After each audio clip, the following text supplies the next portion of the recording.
grande prazer de tê-la aqui nessa residência da Embaixada. Uma honra ter participado da cerimônia dessa tarde no Consulado Geral.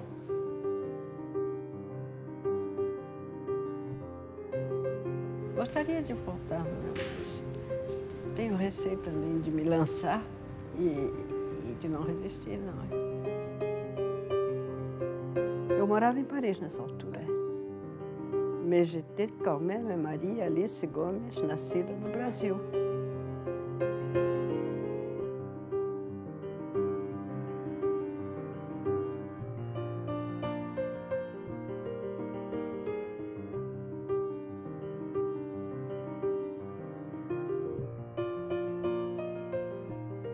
Senhor presidente, na previsão de que se confirme a cassação dos meus direitos políticos, que implicaria na cassação do meu direito de cidadão, julgo do meu dever dirigir desta tribuna algumas palavras à nação brasileira. Faço agora para que, se o ato de violência vier a consumar-se, não me veja eu privado do dever de denunciar o atentado que na minha pessoa vão sofrer as instituições livres. Quando veio o golpe de 64, 31 de março de 64, Juscelino era senador por Goiás. Ele foi procurado por um dos líderes do golpe militar, Castelo Branco, para que desse seu voto de senador à eleição indireta de Castelo para presidente da República. O Castelo, então, pede o apoio dele para a sua candidatura. Ele fala: general, o senhor terá meu apoio se comprometer a fazer as eleições em 65. Resposta textual do Castelo: passarei a faixa presidencial para aquele que for eleito em 65. Juscelino, então o senhor terá o meu apoio.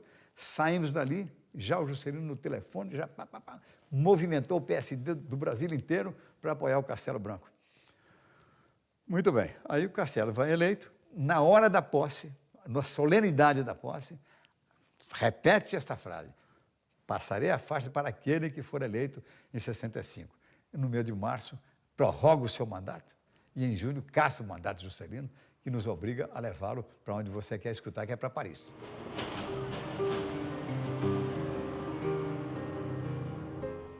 Pour le moment, le Brésil est en dictature. Une dictature avouée, codifiée par l'acte institutionnel. L'homme qui paraît le plus souffrir de cette offensive, c'est M. Kubitschek. La suspension de ses droits civiques et la cassation de son mandat de sénateur ont été sérieusement envisagées. Pour qui voit en l'ancien président l'image que l'on s'en fait généralement à l'étranger, celle d'un homme intelligent, réalisateur, modéré, conciliant, cette offensive a de quoi étonner. Nós ouvimos essa cassação numa segunda-feira, às 19 horas, na Voz do Brasil. O Alberto Cury entrou com aquela voz bonita, dizendo: o presidente da República, usando as prerrogativas de tal e coisa, e resolve cassar os direitos políticos do senhor Juscelino Kubitschek de Oliveira. Como era considerado imbatível, tornou-se alvo dos políticos de extrema-direita, como Carlos Lacerda, que foi o maior de seus adversários, e os militares que queriam suceder a Castelo Branco. O principal líder militar, ministro da guerra, né, era o general Arthur da Costa e Silva. E ele se empenhou em afastar JK do seu caminho.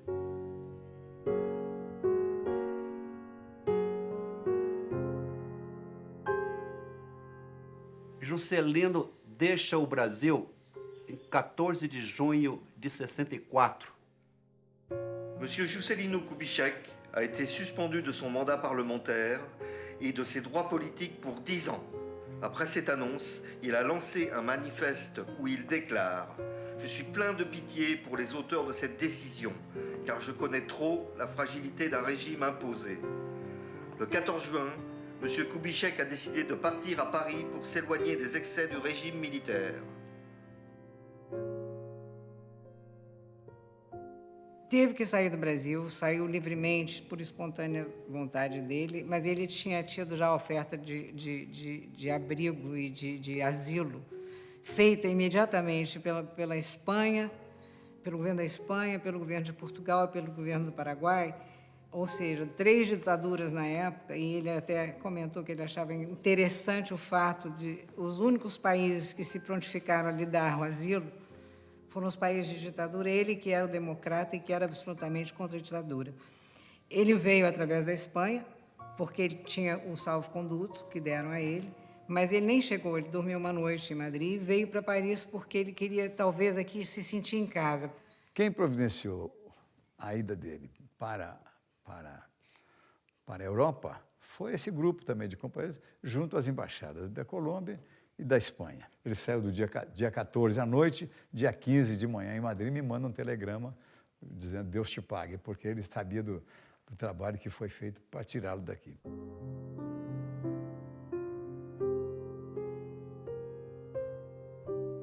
Josué de Castro, que tinha sido caçado, aliás, veio de Genebra para Paris, dirigir o CIC, o Centro Internacional de Conferências, e me pediu para trabalhar com ele. Eu trabalhei nesse Centro Internacional de Conferências. Mas um belo dia, ele me disse, olha, Maria Alice, o Juscelino Kubitschek vai chegar e ele está muito deprimido, e Dona Sara também. E eu só conheço você para pedir para você ficar com eles. E muitas vezes vem a palavra solidão. Exato. Né, nas cartas, etc. Ele sentia isso no exílio? Ele sentia, ele dizia sempre que toda gente nasce, vive e morre só. Ele sentia, mas doía-lhe muito ainda. Essa distância da sua terra, da sua gente, das suas raízes. Será que não chegou a hora de fazer uma viagem ao Brasil? Será que eu ainda terei forças para isso? Tem que ter. Eu gostaria de ir ao Brasil ainda. Maria Alice era a pessoa de maior confiança dele, né? Só agora que ela está conseguindo, o senhor conseguiu, que ela contasse a história dela, né? Porque, na verdade, ninguém sabia a história dela, o sofrimento que ela passou, tudo pela lealdade que ela tinha ao presidente, né?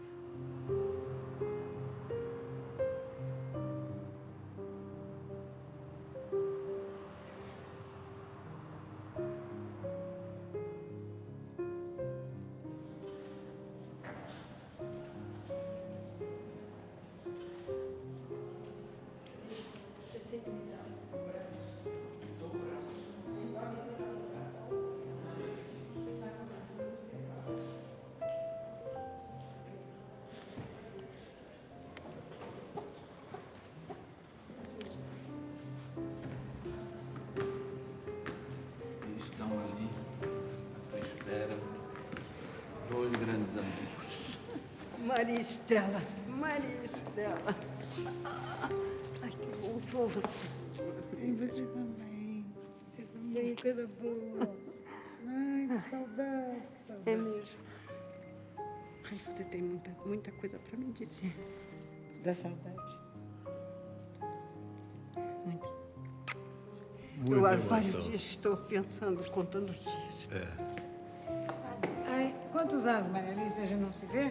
Eu não sei, eu só sei que eu estou velha para chuchu. O papai tinha horror, né? Ele herdou isso do meu avô João César, que tinha horror a ficar sozinho, né? Pois é. E graças a Deus, isso que é uma das coisas que foi um privilégio, se é que pode existir privilégio no exílio, é que ele nunca ficou sozinho aqui.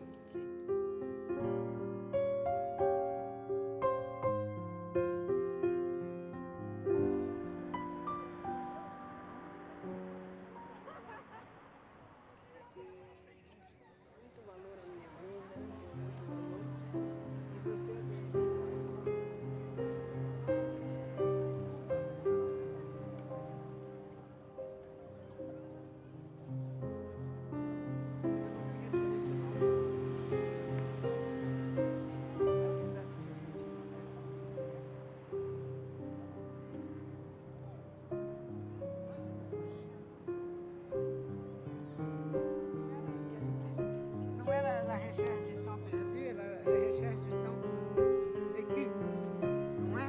É completamente diferente.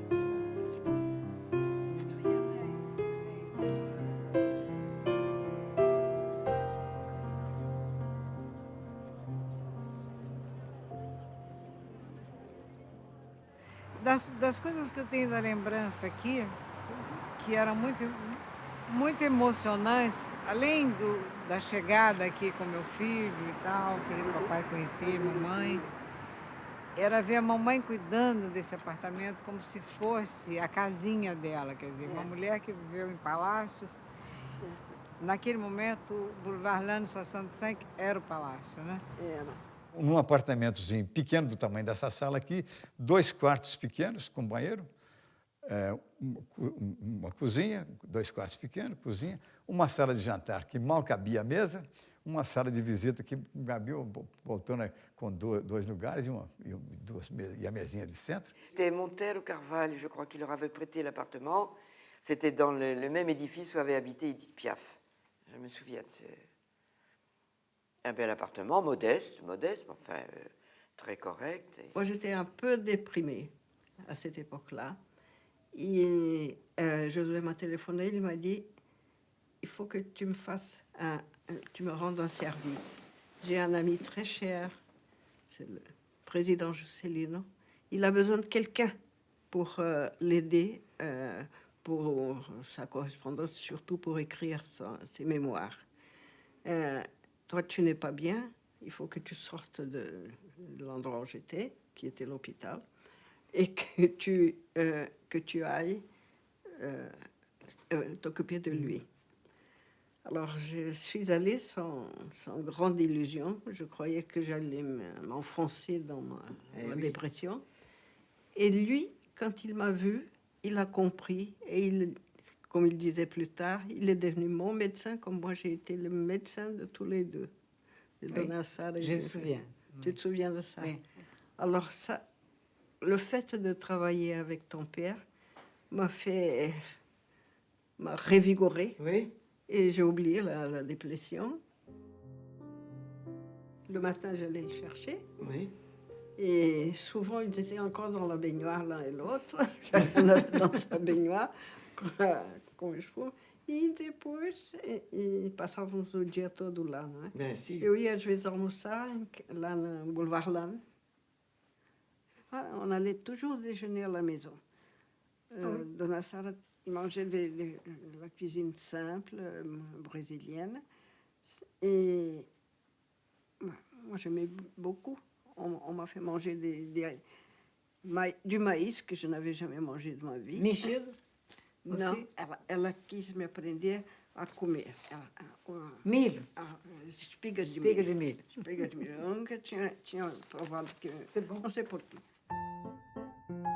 Ele alugou um carrinho aqui e saía dirigindo, cometendo todas as tipos de barbeiragem. Ele não dirigia mais há muitos anos. E estacionava em qualquer lugar. Ele achava que não estava mais acostumado às regras de... Estacionava. Um dia ele chegou, tinha um gendarme daqueles assim, e ele tinha esquecido os documentos todos no escritório. E aí ele pergunta, o senhor está fazendo? Está estacionando aqui? Eu disse, olha, senhor, desculpa, eu não sabia que era proibido. Aí ele fala, bom, quem é o senhor? Vou papier. Aí papai, olha, esqueci os papéis em casa, no escritório, se o senhor quiser eu posso pedir para trazer aqui, posso ir lá buscar. Não, mas o que o senhor faz? De onde é que o senhor é? Eu sou brasileiro, mas o que o senhor faz no Brasil? Aí ele diz, olha, eu já fiz de tudo, fui médico, fui político, fui até presidente da República. Estou aqui no exílio. Na hora que ele fala assim, o guarda bate continência e abre o tráfego para ele passar.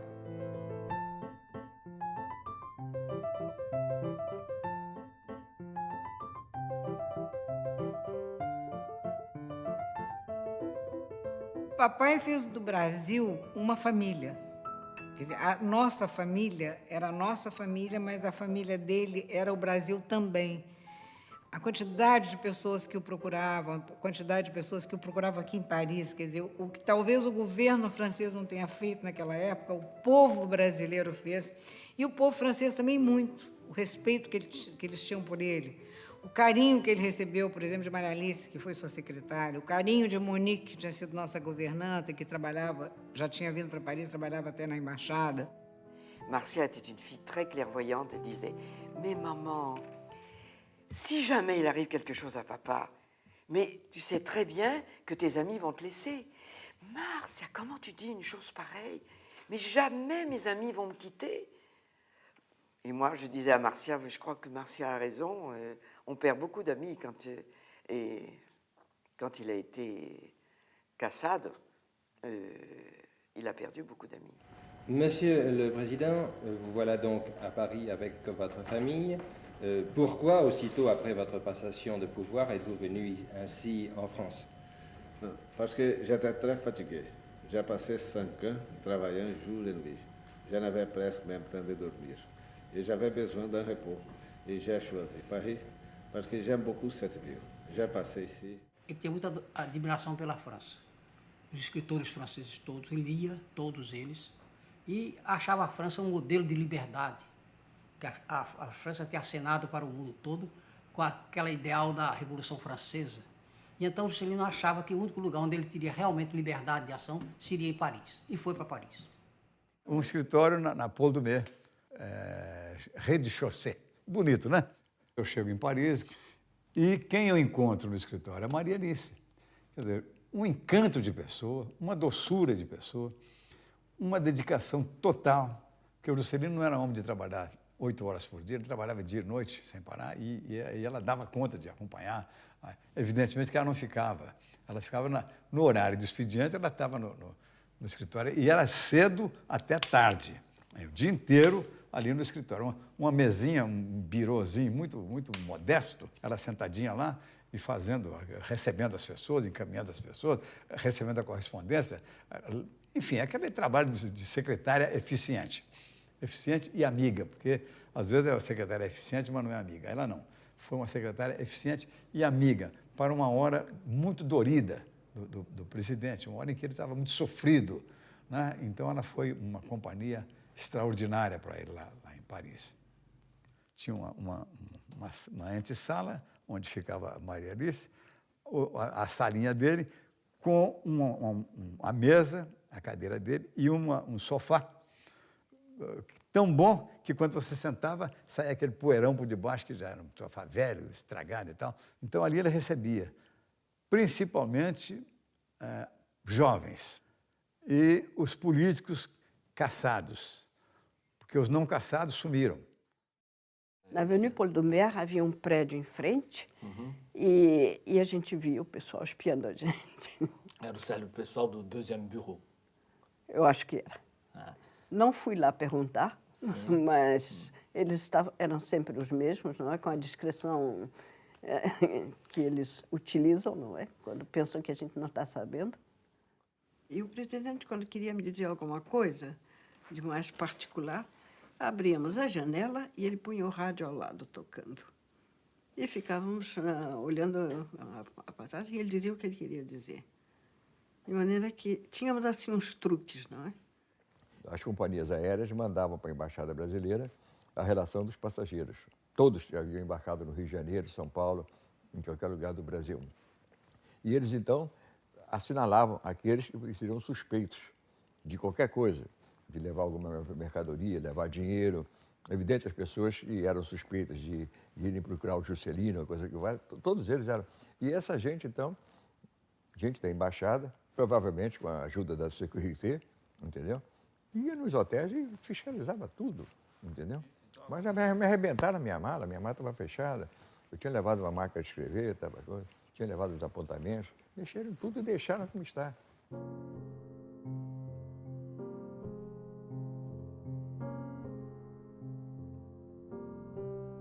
As memórias ele começou a escrever em Paul Doumer, em Paris.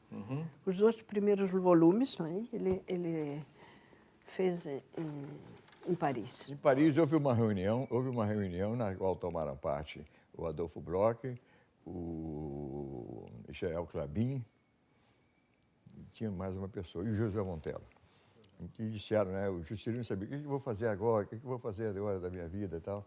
E aí sugerindo escrever. Uns disseram, não, abre uma companhia, faz isso, faz aquilo outro e tal.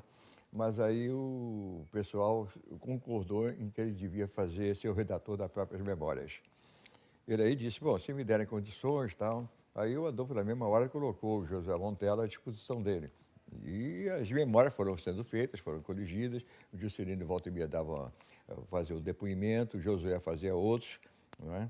E alguns amigos também, assim, eventualmente, colaboraram. Lembra disso, lembra daquilo? Então, o troço ia se juntando. E foi juntando caixas de documentos que precisavam ser organizados, né, editados.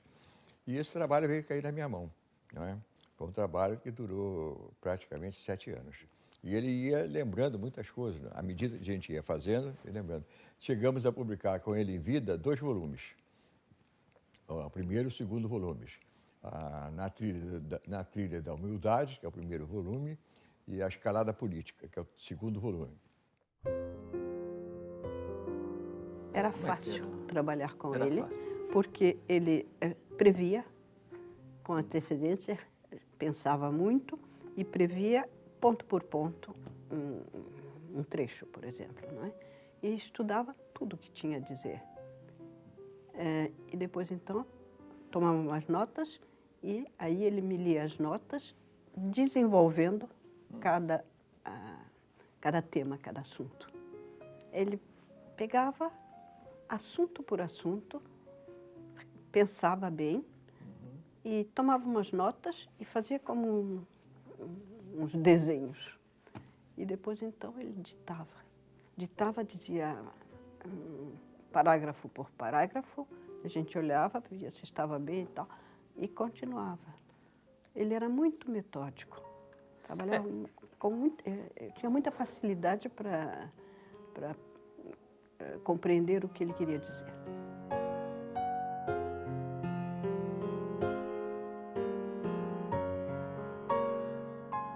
Quand il n'avait pas envie de recevoir ou quand il avait des idées, il m'appelait et là on était dans la petite table de salon, il parlait, il dictait. Il me dit, tu m'arrangeras cette phrase, elle n'est pas bien, tu la mettras bon.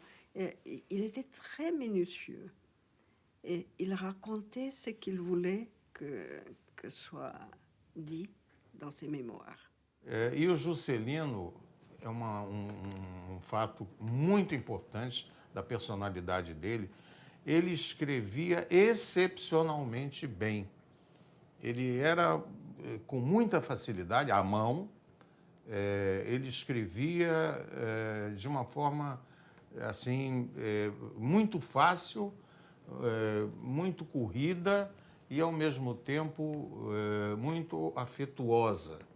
As cartas que ele escreveu para o Bloch, como ele chamava, né, o Adolfo, são preciosas. As cartas que ele escreveu para o Josué Montella e vice-versa também são documentos preciosos. E nós tínhamos acesso a isso. Então, na verdade, eu passei a ter um contato mais estreito com o Juscelino através das cartas que ele enviava e das cartas que eram enviadas para ele, que a gente lia, tomava conhecimento, né? Acho fantástico, porque ele tinha os amigos mais diversos, em todas as áreas, do mais simples ao mais culto. Mas a inteligência para ele e o preparo e a cultura era uma das qualidades que ele valorizava mais. E ele sempre cultivou todos os intelectuais, e como todos os artistas plásticos, ele era um homem realmente muito sensível a isso. L'amitié, c'était l'admiration que je dédiais à Le Corbusier, parce que j'étais le premier homme de gouvernement au Brésil qui a initié la construction des bâtiments de l'art moderne, de l'architecture moderne. Quand j'étais maire de Belo Horizonte, après gouverneur de l'État de Minas Gerais et après président de la République quand nous avons construit Brasilia. Brasilia, aujourd'hui, c'est l'expression plus haute qu'il y a au monde de l'architecture moderne. Ele era um admirador da cultura francesa. Logo que ele se formou em medicina, ele foi fazer um curso de urologia na França. esteve hospedado lá, não é? E nunca deixou de, sempre que podia, dava na França. Ele tinha uma admiração, digamos assim, cultural e espiritual com a França, também com o espírito libertário francês. Daí que procurou, quando ele foi para o exílio, ele procurou, em primeiro lugar, a França. La raison de ma visite à Nantes, c'est exactement pour visiter cette grande réalisation de Le Corbusier qui a marqué le commencement d'une révolution dans l'architecture du monde. E Juscelino e toda aquela geração da minha mãe, toda aquela geração anterior, nós todos fomos muito impregnados dessa estrela que era a França, que ainda é em todos os aspectos, mas que naquela época era natural ler Baudelaire, ler Rimbaud, ou ler Victor Hugo. Juscelino ainda era um homem formado na cultura francesa. Ele admirava muito. E o Josué Montelo, que era um querido amigo dele, trabalhou com ele no Palácio, o Josué também se encarregava muito de estimular a vocação, vamos dizer assim, francofônica do Juscelino. E o Josué também era um homem muito afeiçoado aos escritores franceses. Stendhal talvez fosse a grande preferência dele, Renan, e ele sugeria ao Juscelino as leituras que ele devia fazer no exílio. Eu sei que ele era muito amigo, por exemplo, do H. Monroe, que tinha estado em Brasília, tinha feito aquela famosa Brasília, capital da esperança. Foi uma legenda que o Monroe escreveu do próprio punho. Então o Juscelino tinha muita gratidão ao Monroe e o visitava sempre que podia. Ele me levou em Paris, em lugares que eu nunca imaginei que eu poderia conhecer, porque ele tinha morado em Paris 2 anos. Ele me levou na casa onde ele ficou hospedado, em Montparnasse. Depois me levou num restaurante muito interessante, que só fazia omelete. E a gente, às vezes, o que ocorria, às vezes, era o seguinte: terminado o trabalho, a gente ia para casa. Nós todos dois sem dinheiro, não é? Então a gente ia para aqueles restaurantes bem modestos e comia alguma coisa ou mandava buscar alguma coisa. Mas uma noite, eu não sei onde que ele falou, eu vou te levar para conhecer aquele lugar onde tem as bailarinas, como é que chama? Moulin Rouge. Vou te levar para conhecer. E me levou e eu fiquei encantado com aquilo. E o que acontece? Nós estamos lá sentados, de repente entra na sala aqui, Salvador Dalí, aquela figura, né? Com 3 mulheres, uma do lado e uma ao lado dele e 2 assim mais afastadas um pouco, lindas. Aqui estava com ele com um decote que ia até um umbigo e uma corrente de ouro com um medalhão enorme e tal. Foi aquele silêncio no Moulin Rouge, todo mundo vendo aquele espetáculo de mulher, né? Ficamos ali um pouco e tal, aí chegamos. Então, o fato interessante é que, a despeito do sofrimento, das dores, da peleja, da luta que ele estava, ele teve a sensibilidade de levar um diamantinense mineiro, pobre, para conhecer o Moulin Rouge. Me lembro que tive com ele lá em Paris. Fomos até uma boate um dia. Foram... Eu, a dona Sara e mais um amigo dele, não me lembro quem era. Era uma figura boa. O Juscelino gostava muito de dançar, não é? Então, a gente dançava. Dançava a moda. Ele, Dona Sara e eu, nós 3, quando estávamos sozinhos, né? Sem visitas. Então, aquilo dançava. Ele tinha música por todo lado na casa dele, no apartamento. Ele tinha aquela alegria de viver. Ele tinha uma força de caráter muito grande. Só que, quando ele foi exilado, isto foi a coisa pior para ele na vida. Não há primavera nesta terra. As árvores estão verdes, as flores coloridas. Mas o céu, que é propriedade comum dos homens, se esconde, sempre atrás de nuvens carrancudas e hostis. Isto reflete na alma da gente e só convida a pensamentos que trazem o tom das nuvens, cor de esplim. Quando ele saiu do Brasil, ele disse: eu vou, mas eu vou voltar. porque o exilado que não volta logo, não volta nunca mais.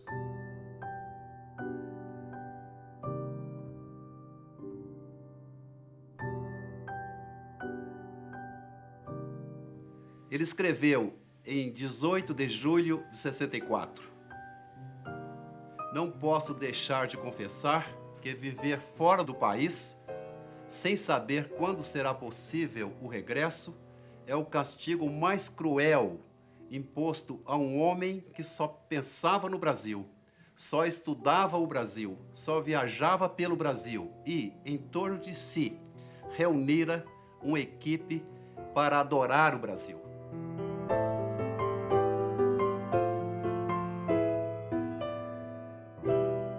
Um dia, o Adolfo me chamou na sala dele, perguntou se eu estava com o passaporte em dia. O Juscelino está em Paris e está em dificuldade. Aí, o parênteses, que é fundamental. Dizia-se naquela ocasião que o Juscelino era a 7ª fortuna do mundo, que ele havia ficado multimilionário com a construção de Brasília.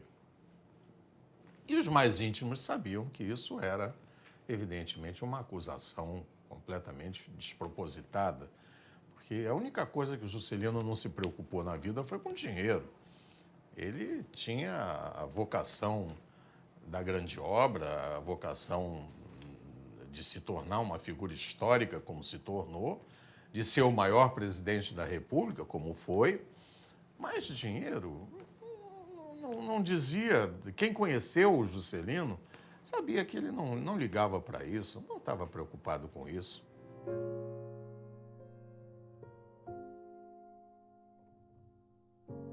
E eu posso dizer, fazendo um testemunho histórico, que fui eu que levei uma segunda remessa de $7.000 para o JK para entregar em Paris a ele, também na sede da Manchete, e com a mesma emoção de reencontrar a 7ª fortuna do mundo, pegando com, eu diria, com uma emoção toda especial, aqueles recursos que serviriam para ele dar curso à sua vida no exílio, uma vida, evidentemente, extremamente dramática. Está nos diários de Josué Montello,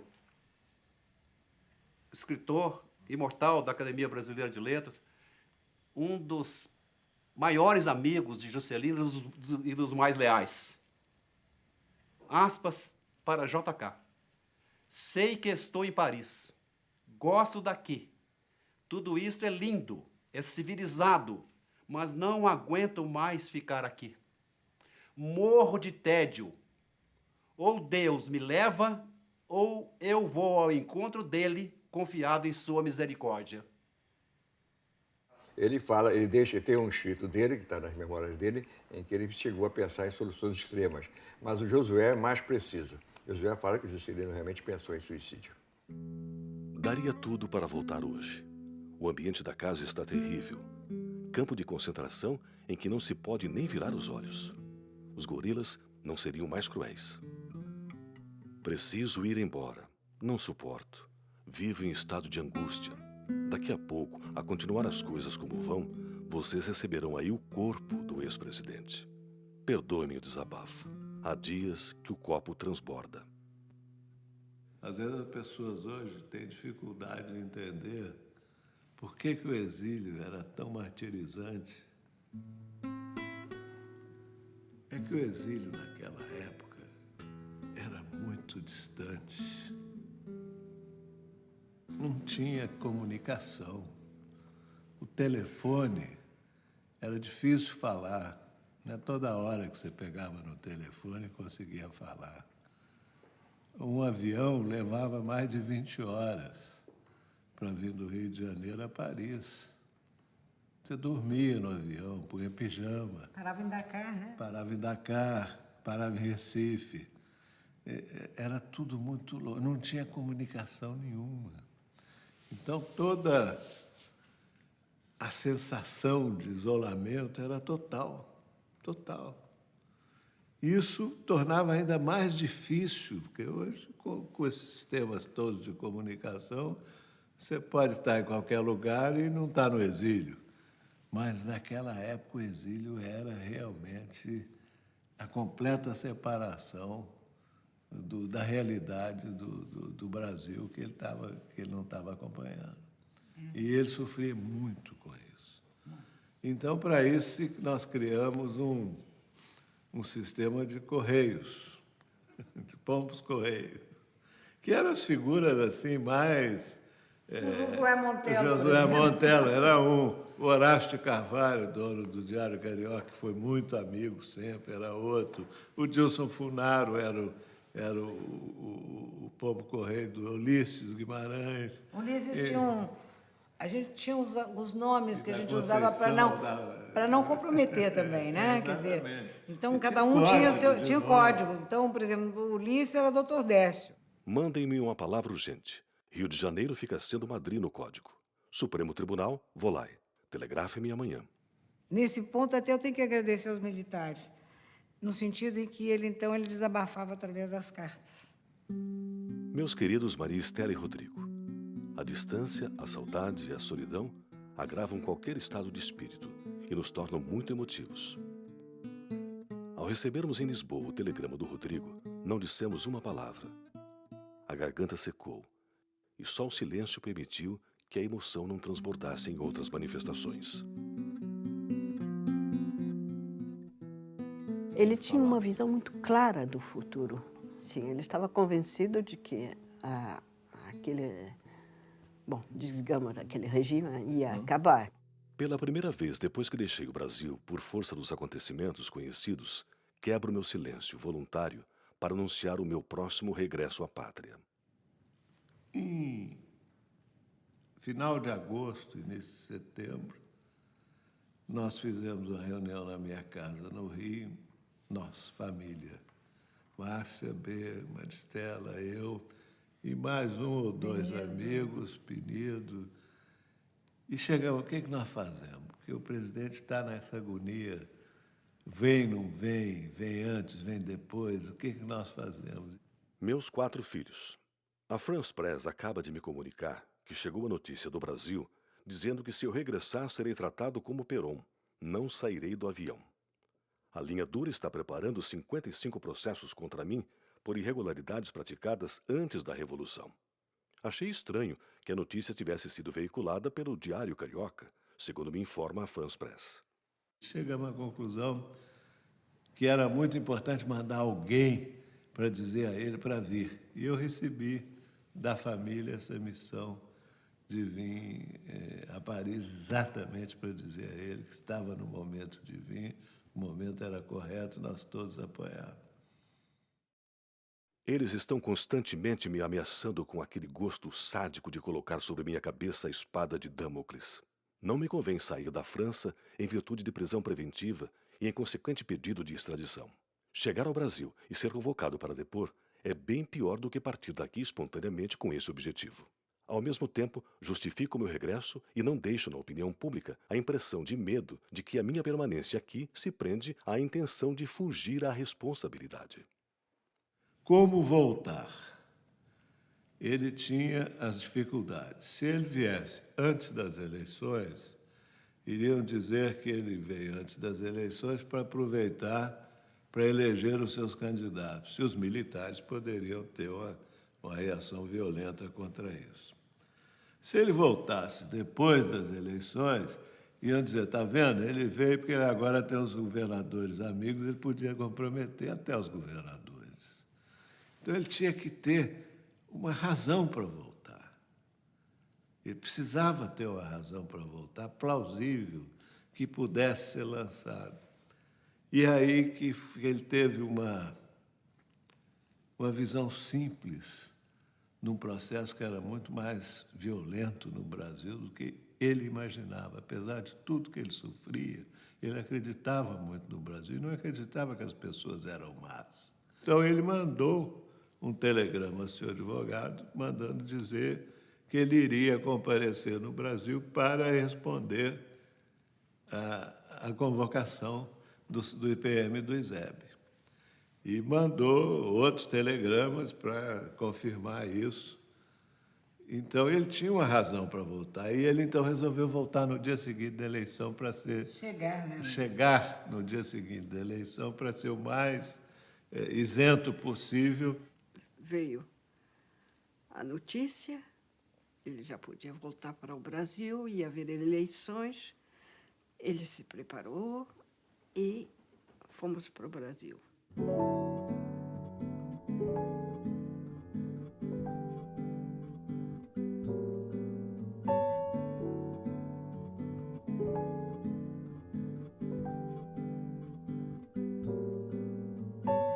Eu fui ao aeroporto, foi muito interessante. A chegada dele foi uma coisa. Mas na hora que ele desceu do avião, tinha 2 militares esperando. Nós ficamos aqui, vamos prender. 2 militares esperando ele descer do avião. Desceram do avião, cada um entregou um envelope a ele. Ela já era a convocação para depor, porque os jornais, porque a última hora, deu na primeira página assim, chegou o JK, voltou a alegria. Isso foi isso, para os militares, foi a minha coisa, dar um tapa na cara dos militares, né?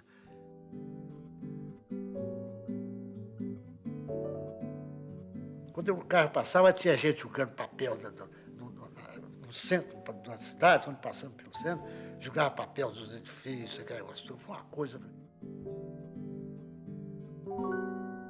Ele estava voltando espontaneamente, livremente, para poder se sujeitar aos inquéritos, mas que fosse ser inquirido de uma forma tão violenta e tão humilhante. Um belo dia, levaram-no para uma delegacia na Tijuca e ficaram interrogando o presidente durante uma semana. Escusado será dizer que à volta da delegacia havia povo, mas muita gente.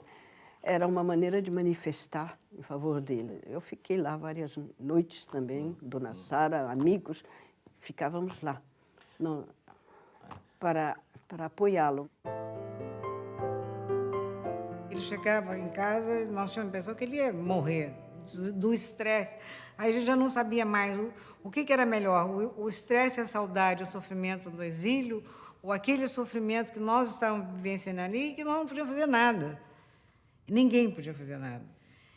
E aí chegou um ponto que ele teve que voltar para o exílio. Saindo da delegacia, ele mal passou em casa e fizeram as malas e foram para... Ele e Dona Sara foram para os Estados Unidos.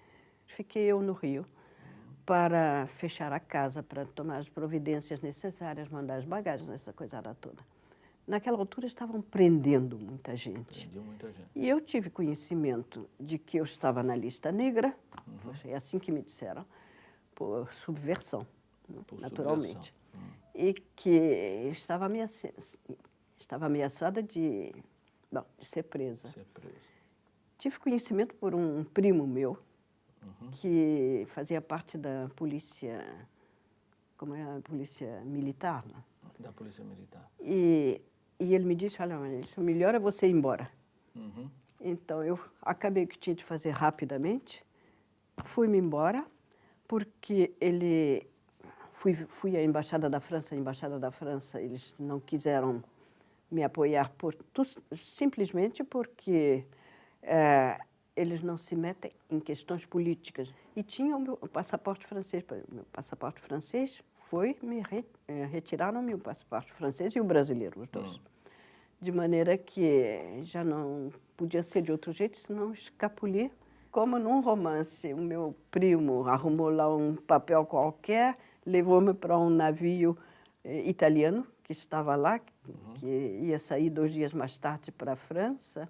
Então, fecharam-me numa cabine com a minha filha e esperamos 2 dias até poder sair da cabine e fomos diretamente para Cannes, na França. Foram já recebidos também pela polícia francesa? Polícia, sim, Deuxième Bureau. O Deuxième Bureau.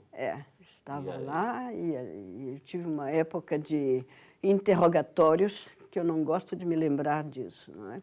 Eles queriam saber quem é que ia ver o presidente, a vida particular do presidente era dele, não era minha, né? De maneira que eu não tinha nada que dizer, o que se passava lá no escritório e tudo isso. Esse pessoal, eles me convocavam, às vezes 2 vezes por mês, às vezes 1 vez por mês, e a princípio era mais frequente. Então, eles me mandavam uma passagem de trem, eu passava a noite no trem e deixava a minha filha sozinha. Sozinha, os vizinhos velavam por ela. E ia para Paris, eu passava o sábado em Paris, e eles lá me interrogavam, faziam interrogatório, querendo que eu dissesse coisas que eu não tinha nada para dizer, nem sabia, muita coisa que eu não sabia mesmo, né? A maioria, aliás. Para mim, era muito mais importante a lealdade com o presidente e com os amigos do que de dar satisfação a essa gente. Eu peguei as minhas cadernetas com endereços e joguei fora. Os cadernos, o que eu tinha no escritório, que estava tudo organizado como no escritório, não? As fichas, os nomes, tudo isso desapareceu. Por causa desse receio que eu tinha que houvesse má interpretação. Um dos que me interrogavam, um homem assim, com um olho azul impressionante, esse homem me falou que, olhou para mim assim e disse, se você não quiser mais trocar de ideia, a sua filha todos os dias toma um ônibus para ir ao liceu e um acidente pode acontecer. Eu olhei para ele, disse sim, senhor, e não disse mais nada.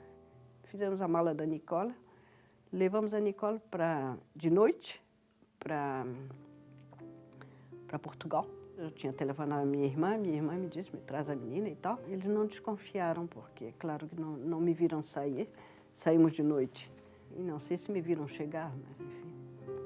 Mas a menina não estava mais comigo. E ela viveu 1 ano em Portugal por causa disso. Durante uns certos meses, isso durou mais de 1 ano. Não consegui emprego, tinha muitas dificuldades. E depois eles acabaram a perseguição. E acabaram de botar aquelas riscas de cores nas minhas cartas, nas cartas que eu recebia.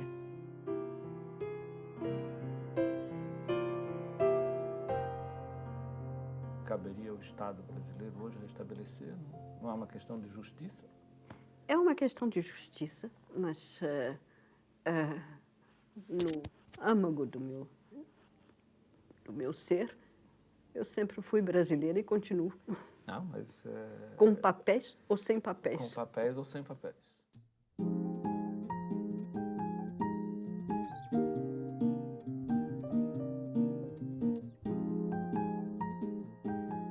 Foi com uma enorme emoção que vieram me colocar o caso da senhora. Eu posso compreender as dificuldades, as angústias, a tristeza de uma pessoa que sai do seu país e se torna documentalmente apátrida. E é com grande orgulho que eu lhe entrego o seu novo passaporte, então, que é muito importante também. E meus parabéns mais uma vez. Obrigada. Não tinha nada para falar.